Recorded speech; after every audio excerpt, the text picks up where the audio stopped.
Te doy la bienvenida al podcast de Mike McQuill, en donde estaremos hablando sobre política, economía, finanzas y tecnología. Me presento, soy el host de este programa, Miguel McQuill, y te doy la bienvenida a este podcast.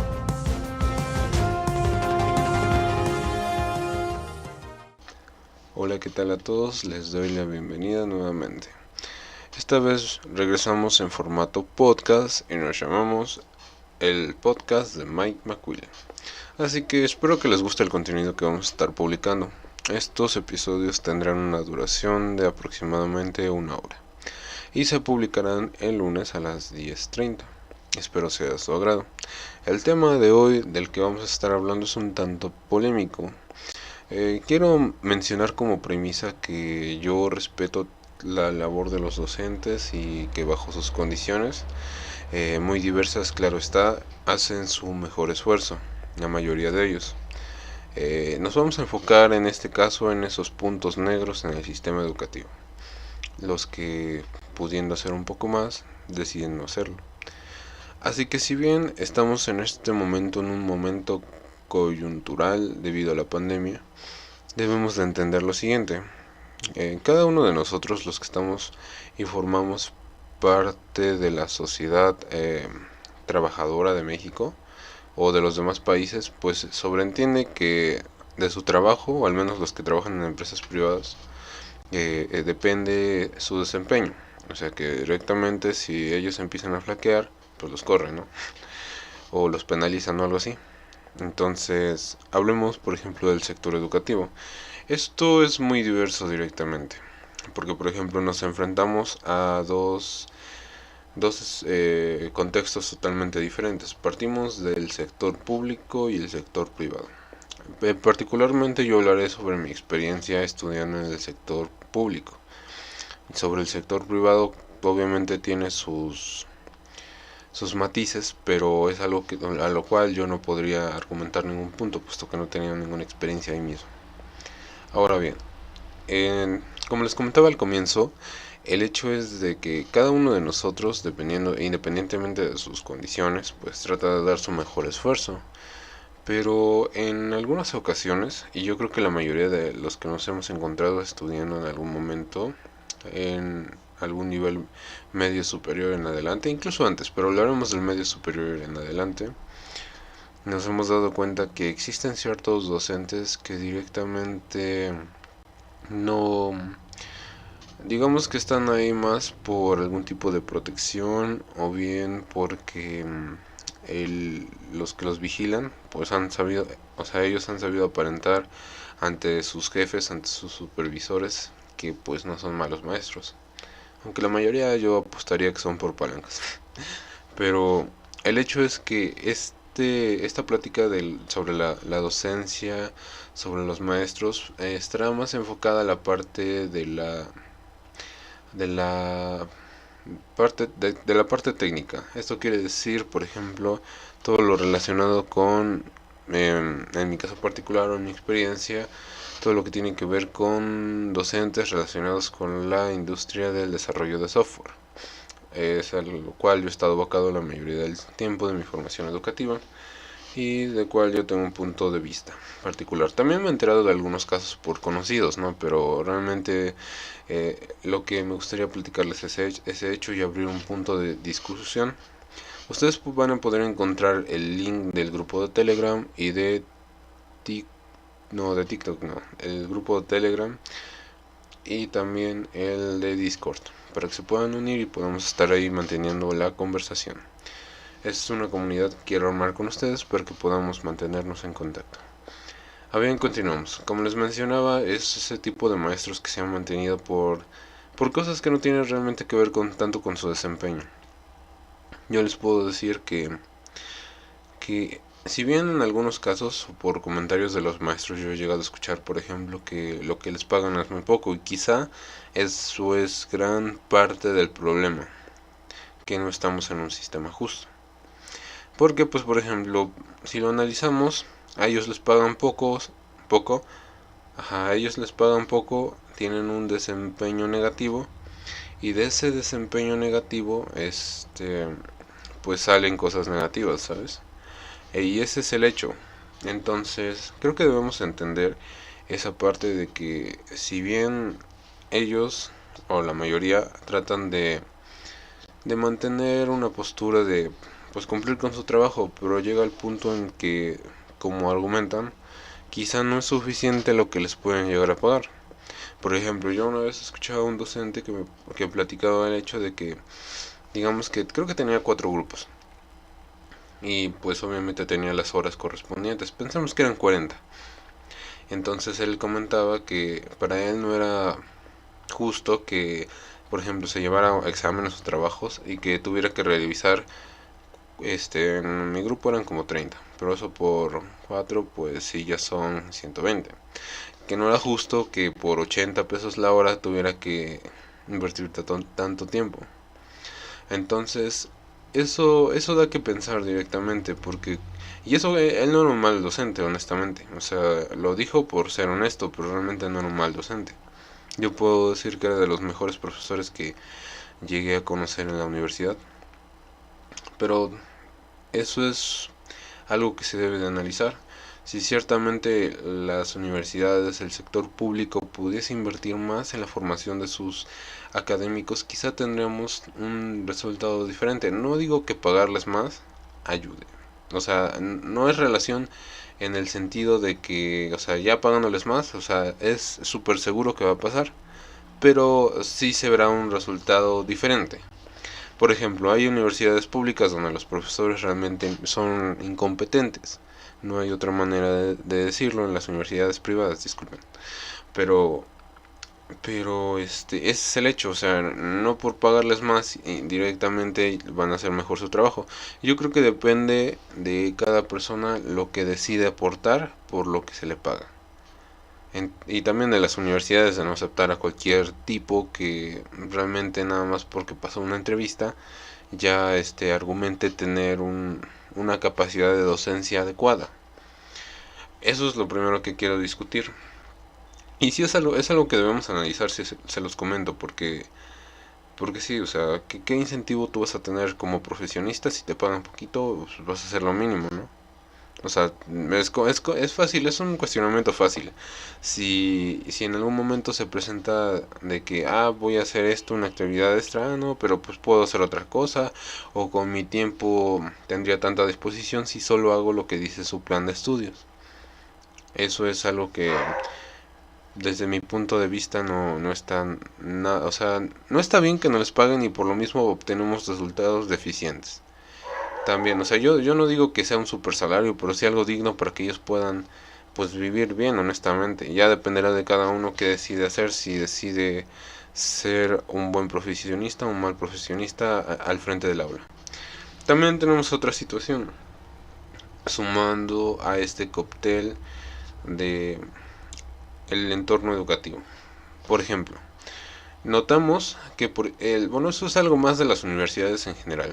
Tanto la parte de sus planes académicos, podemos ver que el hecho es que ellos hacen sus planes de estudio dependiendo de las condiciones actuales del entorno laboral de sus zonas.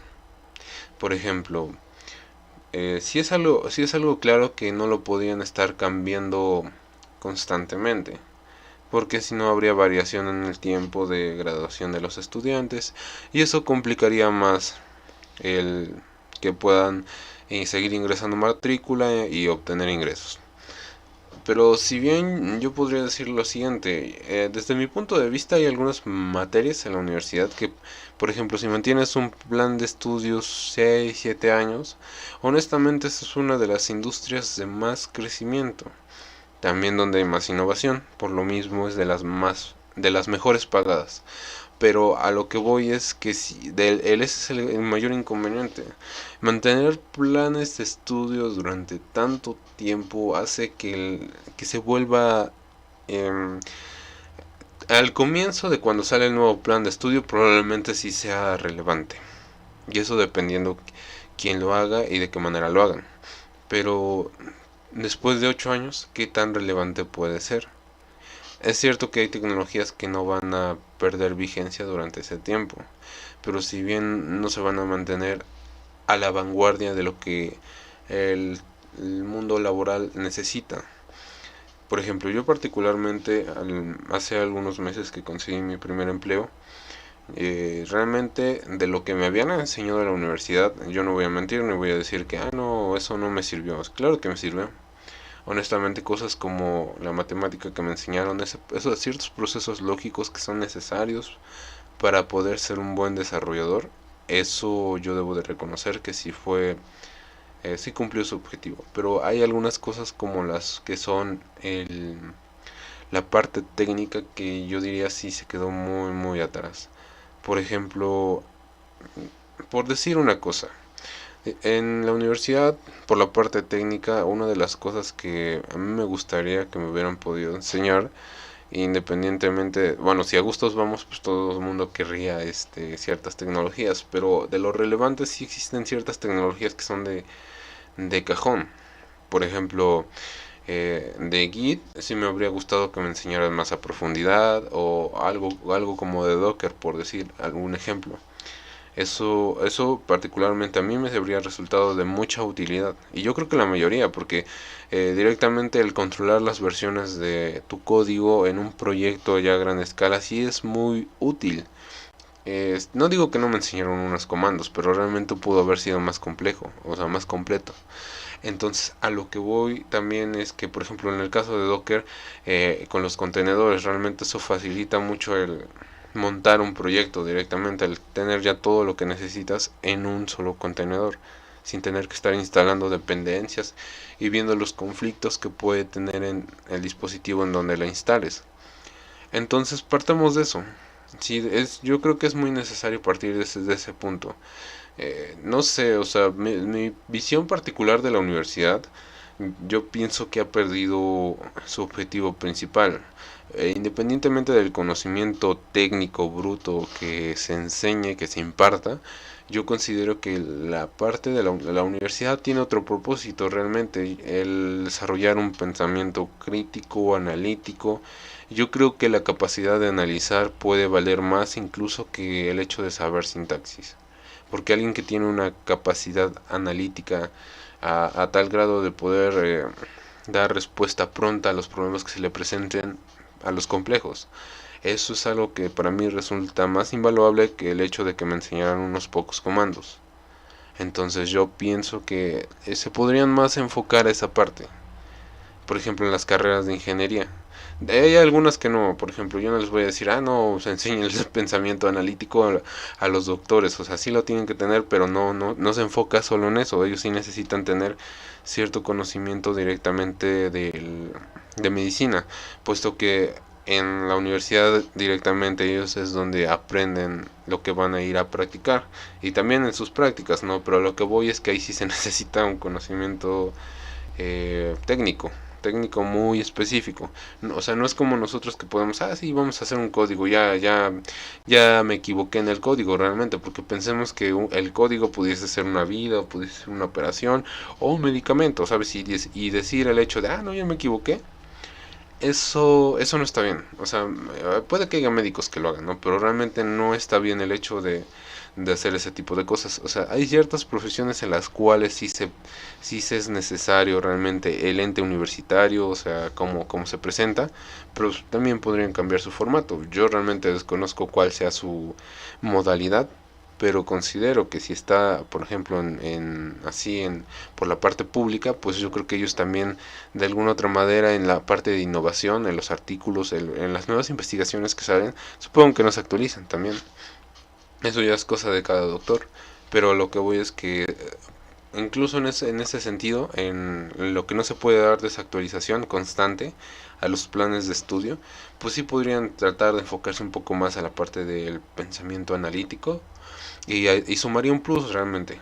O sea, yo pienso eso, o sea, el hecho de participar en discusiones, en algo que como ser humano intelectualmente te aporte, no a lo que, por ejemplo, yo veo que ciertas universidades, por ejemplo en la que yo estudiaba, tienen materias de desarrollo humano, pero realmente son no quiero decir inútiles, pero realmente pienso que podrían ser otra cosa, como les comento. O sea, en mi caso particular, digamos que eran materias en las cuales pues eran patito, realmente materias patito, en donde nada más era presentar un trabajo, una investigación, presentar algo, decirles algo al grupo y ya. O incluso a veces ni eso, realmente llegar a presentar un examen y ya. Eso era todo, toda la materia realmente. Pues a veces había profesores con los cuales pues sí, no es que fuera muy buena la materia, sino que ellos eran muy estrictos. O sea, estrictos con algo que no era bueno, entonces pues ustedes se imaginarán el resultado. Pero lo que quiero llegar es que sí, la universidad podría tener otro papel diferente al que tiene en este momento. O incluso implementar ciertas actividades o ciertas modalidades en donde tuvieran a determinados docentes que se pusieran bueno, que se mantuvieran actualizados, y así los que desearan entrar a esos clases extracurriculares, a esos módulos abiertos, se podría decir, para mantenerse actualizados, pues que lo hicieran. Lamentablemente no la mayoría entraría de estudiantes, porque eso es otro tema del que hablaremos después, pero la parte de los estudiantes también es un problema. O sea, yo no digo que la problemática académica actual es, por ejemplo, al menos en el campo de ingeniería, yo considero que no es solo de los docentes. Tenemos un panorama muy amplio en donde puede ir tanto la docencia como ciertos actores políticos, el entorno político por ejemplo, el país en donde se esté analizando esta situación. También podemos entender como otro de los elementos a considerar la parte de los estudiantes, que es sin duda los profesores y estudiantes son lo más relevante. Si bien las características políticas, porque pues de ahí vienen los fondos, hablando de la parte federal, pero si bien sí es un problema muy complejo, que no simplemente se puede decir, no, son los profesores, ya ellos son los malos, porque realmente yo desde mi perspectiva en la parte académica sí he alcanzado a ver que como hay profesores malos, también hay alumnos malos. O sea, tal cual, o sea, las cosas se dicen, no pasa nada. Es la realidad que se vive, no es una falacia, no es algo diferente, es lo que hay. Entonces es algo que se debe analizar. Como les comentaba, una de las actividades que yo podría pensar en que se pudiesen implementar sería eso, algún docente o incluso estudiantes, ¿saben? O sea, realmente nada más es que las universidades prestaran esa misma apertura para que se pudiera difundir ese conocimiento, y realmente yo lo veo, es un ganar-ganar si se tuviera esa intención. ¿Por qué? Porque directamente al mejorar la calidad de estudiantes que egresan de sus universidades, pues mejoran su perfil realmente. Y yo creo que, por ejemplo, en algunas universidades su intención es aumentar su matrícula para mejorar sus ingresos. Entonces, si mejoras a tus estudiantes y tú les das un mayor renombre en cuestión viene de esta universidad, pero sabe. Y es que realmente, por ejemplo, yo lo veo desde la parte tecnológica. Desde la parte tecnológica, a menos que ocupes las licencias de ciertas tecnologías que sí son paga, y no tengas ningún acuerdo con ellos, pues es la única manera en la cual te presenta una barrera de entrada para poder impartir ese conocimiento. Porque la mayoría de los lenguajes de programación o tecnología son open source. O si bien pueden tener algún tipo de licencia, pero sí no se requiere un pago como tal.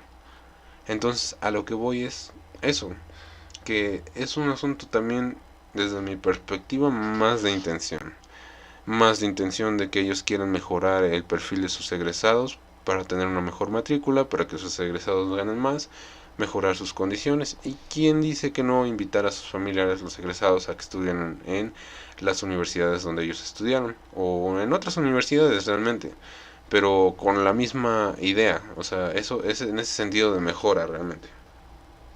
No, no, la verdad desconozco si es esto que les estoy comentando se implemente en alguna otra universidad. Yo desde mi perspectiva no he sabido de ningún caso. También otra de las cosas que podemos llegar a hablar por la parte de los docentes es que si bien esta pandemia fue algo que marcó a todos, marcó a todos en el sentido de que tanto para la parte de los estudiantes como la parte docente fue una transición algo complicada. Porque si bien, digamos, en este punto vamos a hacer un pequeño stand-by de lo que vamos a hablar y vamos a hablar de otras carreras. Por ejemplo, de lo que se podría considerar en otras carreras de actualización para estar preparado en la pandemia. En algunos casos se dio, en algunos casos no, y supongo que los que no pudieron pues realmente dejaron de impartir clases, porque clases presenciales pues no puede haber. Bueno, se han dado casos, ¿no? Pero eso es otra historia.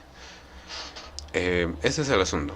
La actualización de los docentes a esta pandemia, yo lo veo de esta manera, y eso es un punto de vista personal, que el asunto de que las universidades alardearan o presumieran de que se actualizaron en el asunto de dar clases en línea, yo podría decirles que eso no es totalmente cierto. Si bien hacen lo que tienen que hacer, y hacer lo que tienes que hacer no significa que necesariamente lo estés haciendo bien.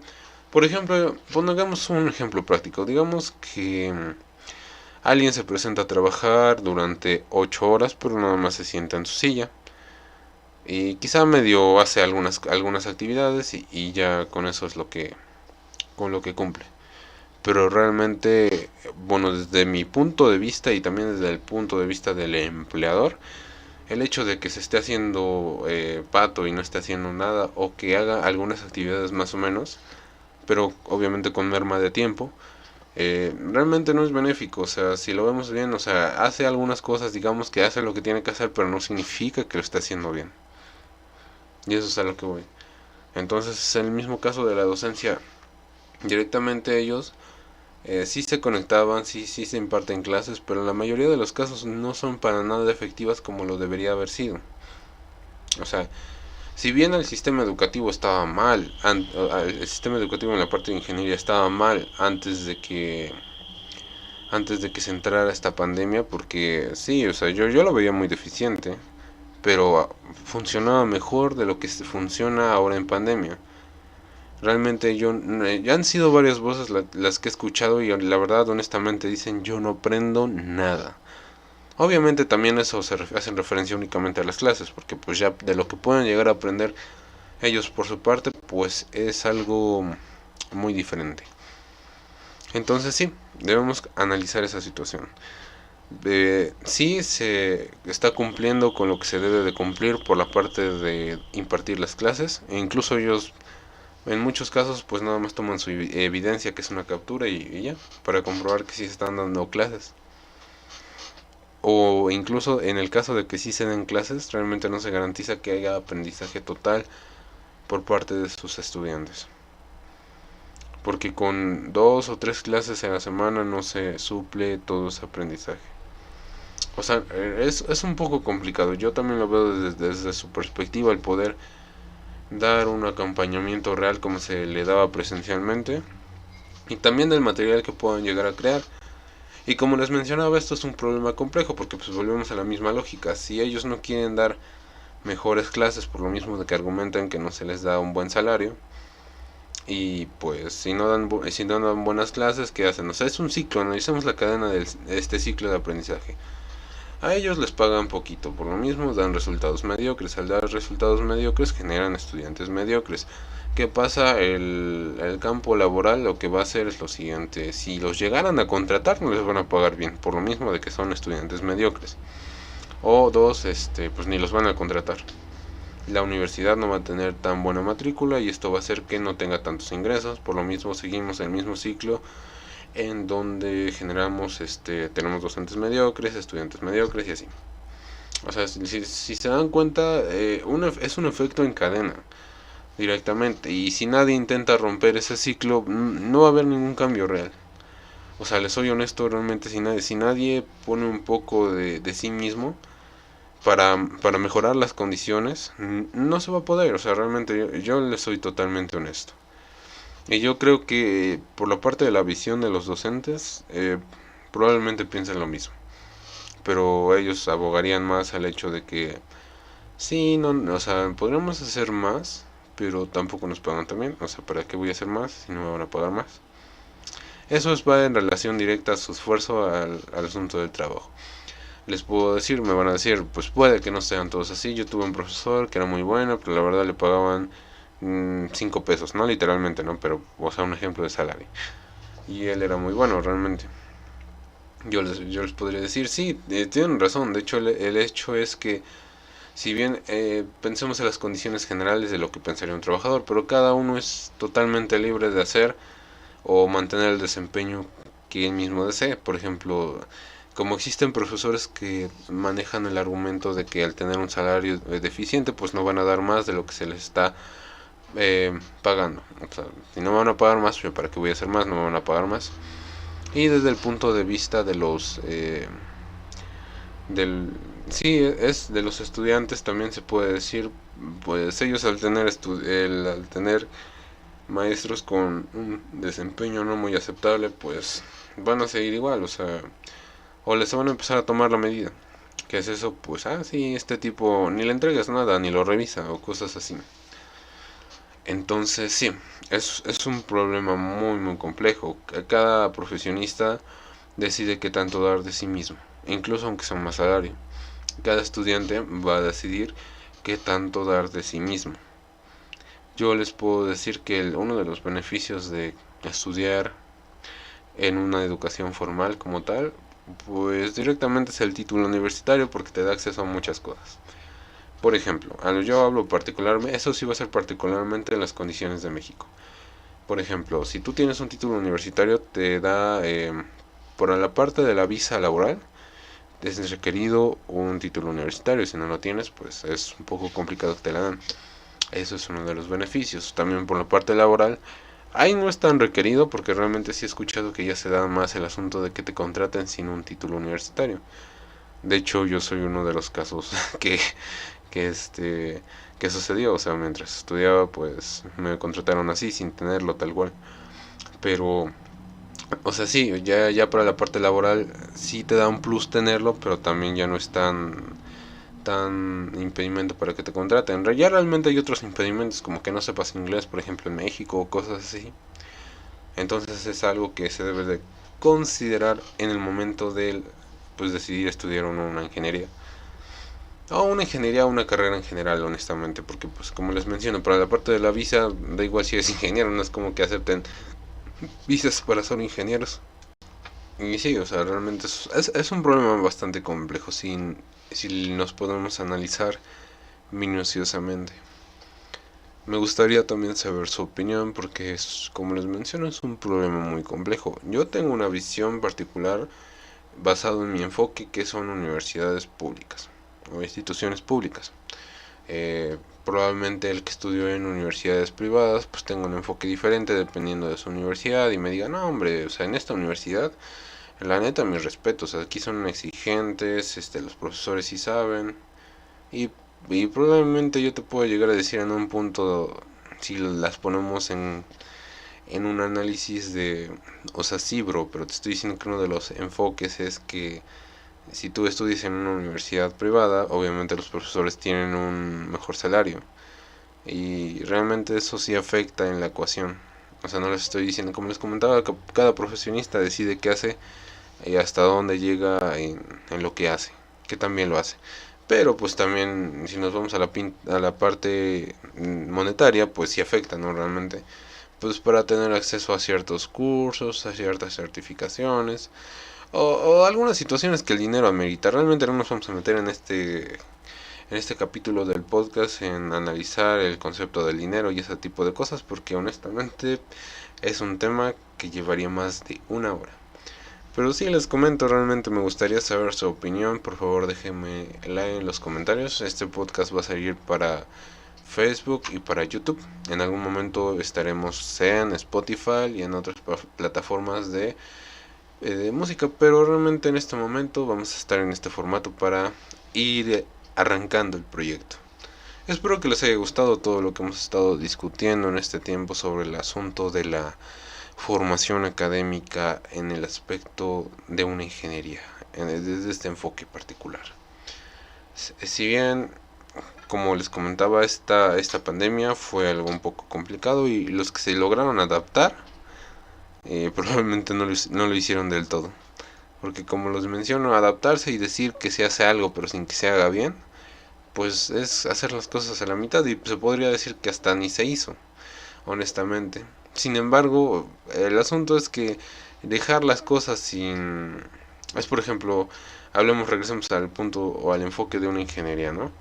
O sea, dejar a los estudiantes sin hacer nada, sin sin clases, sin poder recibir sus títulos universitarios, realmente no era algo que se planteara fijo. Yo creo que de haber sido otra situación, de haber sido otro tiempo, probablemente se habrían tomado medidas diferentes. Pero en estas condiciones y más con cómo está actualmente el mundo y debido a que ya todos estamos conectados, realmente el hecho de plantearse no hacer nada no era una posibilidad. Entonces sí, era sobre actualizarse o perecer. No había otra, realmente. O sea, ninguna universidad se iba a aceptar el hecho de casi cerrar, ¿no? Porque imagínense si no tienes estudiantes y si no hubieran continuado con el modelo en línea, ¿qué hubiera pasado? Pues simplemente lo que hubiera pasado es que a sus docentes les tienen que seguir pagando, ¿saben? Y por ejemplo en las privadas es lo mismo. Mucha gente comenzó a analizar en esta pandemia el hecho si valía la pena o no seguir pagando colegiaturas fuertes para tener clases en línea. ¿Esto por qué? Porque si bien el resultado que se obtiene, o sea, se supone que la mentalidad promedio considera que si yo le invierto voy a tener un mejor resultado que cuando no le invierta tanto. O sea, en el sentido educativo. Pensemos en pagar una colegiatura, por ejemplo. Entonces, ya el costo-beneficio de lo que se obtenía no era el mismo que cuando era presencial, porque se obtenía un mejor aprendizaje, se puede decir, o ese es el análisis común de las personas. Porque si les seré honesto, yo escuché varias opiniones, tanto en los medios de comunicación como personales, donde hacían referencia sobre el hecho de que si realmente continuar pagando esas colegiaturas o simplemente esperar hasta que esto pasara. Les menciono, para las universidades privadas al menos, el tener a sus profesores en stand-by pues no es negocio. Realmente si no se hubiera continuado con este modelo a distancia, lo que habría tenido que pasar eventualmente es que simplemente ya no se dieran clases y las universidades, al ser entes privados donde tienen que generar rendimientos, ser una empresa tal cual, si no obtenían ingresos pues tendrían que, si bien despedir a todos sus docentes y mantenerse con el personal mínimo, yo creo que en algunos casos hasta cerrar, como fue el caso de otro tipo de giros, otros negocios en la pandemia. Por ejemplo, todo lo que tenía que ver con ir a algún lado realmente sufrió mucho. Los coworkings, también la parte de los restaurantes, los gimnasios, todo lo que tenía que ver con esos sectores donde sí dependían directamente de ir presencialmente. O sea, es el que donde el atractivo de valor era la parte presencial. Sí realmente sufrió mucho en esta pandemia. ¿Por qué sufrieron mucho? Realmente no, yo no considero que no es porque no se supieran actualizar.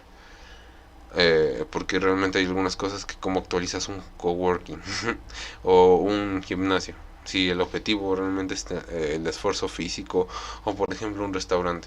O sea, sí puedes pedir comida a distancia y eso, ¿no? Pero no es lo mismo, honestamente. Y los restauranteros mismos lo dicen. O sea, tú como comensal puedes decir, no, pues yo sí, para mí está bien, ¿no? Porque pido mi comida y ya me la como en mi casa, pero para los restauranteros no les conviene, porque realmente la derrama que se genera en, en sus sucursales, a diferencia de lo que se genera en sus pedidos en línea, pues es menor, honestamente. Entonces sí, o sea, hay ciertos giros que realmente no se pudieron actualizar. Una de las ventajas de la parte académica y del cómo estamos conectados hoy en día es que sí se prestaban las condiciones. Al tener la tecnología, al ya tener la red, yo no digo que en todos los países haya podido ser posible. Y también eso es algo que debemos mencionar, que independientemente de la intención de las universidades, Pensemos en que ciertamente en las características socioeconómicas de los estudiantes. Si bien en algunos casos el hecho de que la pandemia se diera complicó más la situación económica de algunos estudiantes. Yo no digo que todos, porque México es un país muy diverso en cuestión a sus clases sociales. Pero pensemos que para la mayoría, porque pues la mayoría somos pobres, el hecho de que tú o sea, de que se diera esta situación de la pandemia pone en jaque la mayoría de sectores. Y por ejemplo, pensemos en la gente que trabajaba para pagar sus estudios y que sus industrias en las que trabajaban se vieron afectadas. Esto es algo complicado realmente, porque te metes en un problema social traído a través de la pandemia, que si bien puede complicar que muchos continuaran con sus estudios, o que sí, o que fuera bastante complicado, si bien, porque como les menciono, la propuesta de valor de las universidades, independientemente de todo, es la parte presencial. El hecho de que el conocimiento te lo pueda transmitir un docente, que puedas compartir con tus compañeros y así. O sea, yo sé que muchos me pueden decir, no, pues es que yo puedo estudiar en mi casa y sin problemas, realmente yo no tengo que ver la cara a nadie. Pensemos en el estudiante promedio. Abogamos a ese público en particular. Tú que eres un genio, que eres autodidacta, pues si no tienes un problema en quedarte en tu casita y estar estudiando y eso, y no te va a pasar nada por eso, porque ni tendrías que salir. Es más, yo creo que podrían llegar a decir, ¿pandemia qué? Pero pensemos para el estudiante promedio que sí tenía que acudir a las instituciones, y es más que el internet que conseguía era de las instituciones, sea públicas o privadas. Esto nos da un problema muy grande, y también yo creo que las universidades han de tener el dato sobre la parte de abandono y deserción. Porque si bien, o sea, yo soy totalmente honesto, y vamos a poner las cartas sobre la mesa en este podcast. Vamos a hablar de que directamente su índice debe haber aumentado muchísimo. Y no solo en la parte de las universidades, ahí sí nos podemos ir a todo lo que tiene que ver con educación en general. ¿Saben? O sea, puede que no muchos tuvieran acceso a internet, o sea, como tal, o que ni aún, o sea, pensemos en algo como pobreza extrema, o sea, realmente alguien que no tuviera acceso a un televisor para tomar las clases que ellos estaban poniendo, o a un radio, alguien pobre pero que estudiaba. Entonces, si bien esta pandemia podríamos, o más bien segmentó más esta parte de las clases sociales, porque si bien alguien que no tiene acceso a estudios, aunque sea los mínimos, no tiene la posibilidad de, o sea, en cuestión a como tal, a valor personal de conocimiento, es muy complicado, o sería muy complicado el hecho de que mejorara sus condiciones socioeconómicas.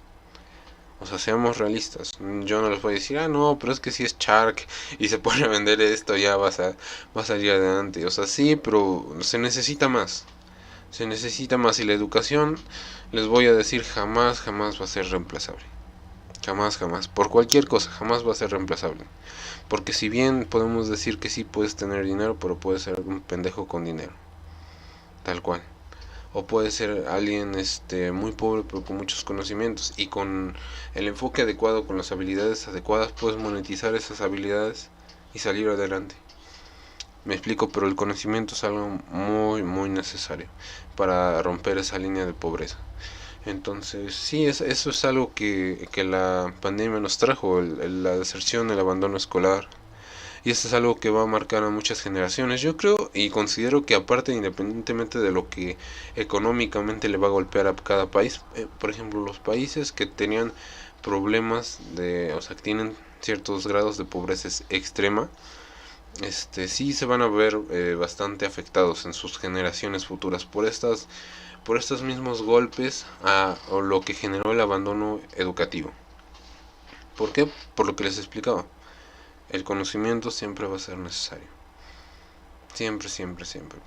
Porque si es la única manera que tienes de obtenerlo como tal, y te lo quitan, realmente te están quitando las posibilidades de salir adelante. Y yo no digo que esto sea culpa del gobierno totalmente o de eso. Nadie pidió una pandemia realmente.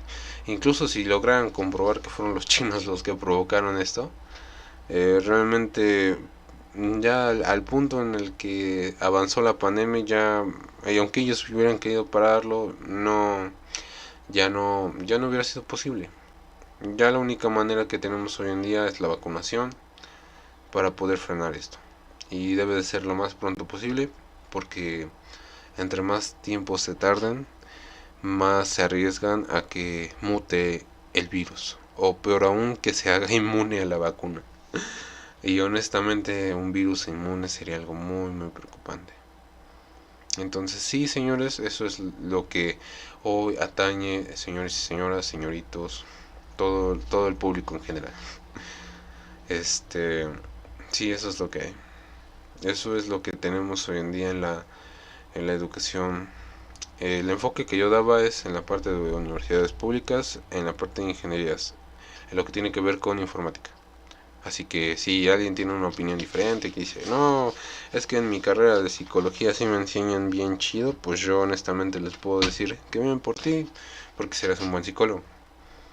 Y eso es lo más importante, o sea, que tú como persona, como individuos todos tengan pues educación, se podría decir, de calidad, porque eso mejorará las condiciones de todos, honestamente. No les estoy diciendo que nada más de México, sino del resto de países. El tener educación de calidad sí afecta directamente al progreso que pueden llegar a tener sus individuos. No son los programas sociales, no es otra cosa, es tener educación de calidad. Sí, eso es directamente, como les mencionaba, es un problema bastante complicado y que requiere de mucho análisis el hecho de estar diseccionando cada parte de lo que se entiende como entorno educativo. Así que, como les comento, dejen en los comentarios su punto de vista, lo que han vivido referente a la parte de sus docentes, si tienen alguna buena historia o mala, ahí los estaremos leyendo. Y en el siguiente podcast pues también comentaremos algunos de los comentarios que recibamos. Les agradecemos mucho el tiempo que nos pudieron haber dedicado en esta sesión. Realmente, como les comentaba, este es un proyecto con el cual vamos a estar trabajando durante mucho tiempo, con el objetivo de aportar a ustedes. Mi idea es poder apoyarlos a todos. Yo no podría decirles que con dinero, porque honestamente no, pero sí con conocimiento. Y recuerden que el conocimiento es poder, solo se necesita utilizarlo de la manera adecuada. Así que sí, vamos a estar compartiendo todo eso. También me pueden seguirme en mis redes sociales. Aparezco como Mike McQuill o Miguel McQuill para que me puedan seguir, y ahí voy a estar compartiendo contenido referente a la parte de finanzas, a todo lo que tiene que ver con programación, porque es en el nicho particular donde yo estoy envuelto, y pienso que son de todo lo que hago yo las dos actividades que pueden presentar mayor valor agregado. O sea, que dado un punto ustedes con lo que pueda llegarles a enseñar en algún video pueden llegar a sacar algo de dinero. Entonces, si quieren enterarse de algo así, esa es la propuesta de valor que yo les puedo aportar a ustedes. Espero que les agrade el contenido que esté generando estos días. Lo vamos a hacer con mucha pasión y con muchas ganas de aportar a todos ustedes. Bueno, esto fue el podcast de Miguel McQuill o Mike McQuill. Les agradezco a los que pudieron haber escuchado esta sesión y nos vemos el siguiente lunes para hablar de otro tema muy importante. Nos vemos. Te agradecemos el hecho de que hayas podido llegar a este punto. No olvides seguirnos en nuestras redes sociales y nos vemos el lunes a las 10:30 de la siguiente semana nuevamente con el siguiente episodio. Te deseamos que tengas un excelente día, tarde o noche. Nos vemos.